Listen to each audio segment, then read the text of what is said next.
yang mungkin punya bakat dan minat menjadi mak comblang. Kali ini akan kita bahas soal apa yang perlu diperhatikan sebelum menjodohkan orang.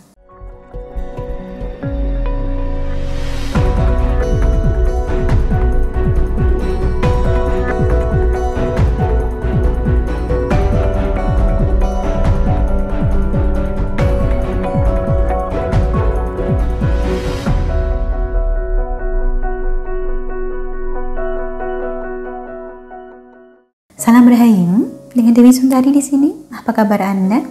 Saya doakan semoga selalu sehat dan senantiasa diberikan kemudahan serta kelancaran dimanapun Anda berada. Buat Anda yang mungkin punya bakat dan minat menjadi mak comblang, kali ini akan kita bahas soal apa yang perlu diperhatikan sebelum menjodohkan orang. Misalnya, Anda ada kerabat atau keluarga laki-laki yang masih lajang. Anda juga punya teman perempuan yang masih lajang juga. Niat Anda siapa tahu keduanya ini berjodoh. Kan dua-duanya sama-sama masih lajang. Siapa tahu cocok. Kalau ternyata cocok, sebagai teman dan kerabat kita ikut senang juga. Niat baik Anda ini boleh-boleh saja. Asal kita tidak sembarangan dalam menjodohkan orang. Ada beberapa hal yang perlu diperhatikan. Apa saja? Pertama, pastikan betul-betul bahwa kedua orang ini memang sama-sama masih single, belum berpasangan. Jangan sampai salah satu di antaranya diam-diam sudah punya pacar. Atau jangan-jangan si pria mengaku duda, tapi ternyata proses perceraiannya belum final. Itu yang pertama. Kemudian yang kedua, akan jauh lebih baik bila salah satu atau kedua belah pihak sama-sama meminta Anda untuk mencarikan pasangan. Artinya, Anda memang punya hak untuk memperkenalkan. Anda dimintai bantuan dan berusaha memberikan bantuan tersebut sebaik mungkin. Lalu yang ketiga, lihatlah dulu apakah kedua orang ini kira-kira saling memenuhi kriteria yang diharapkan oleh satu sama lain. Misalnya, Anda berniat mengenalkan seorang teman. Teman Anda ini sukanya pasangan yang cerdas dan rajin bekerja. Maka paling tidak, upayakanlah agar orang yang Anda kenalkan padanya ini memiliki kriteria tersebut. Soal dianya bakal suka atau tidak, sudah bukan urusan kita lagi. Tapi yang jelas, kita sudah berupaya mengenalkan dengan sosok yang kriterianya dia cari. Adapun yang keempat, pastikan Anda tidak memaksakan kehendak. Juga tidak ikut campur terlalu jauh ketika dua orang ini sedang melakukan pendekatan. Tugas Anda ya mengenalkan saja. Mau bagaimana mereka menjalani perkenalan ini, biarlah keduanya yang memutuskan sendiri.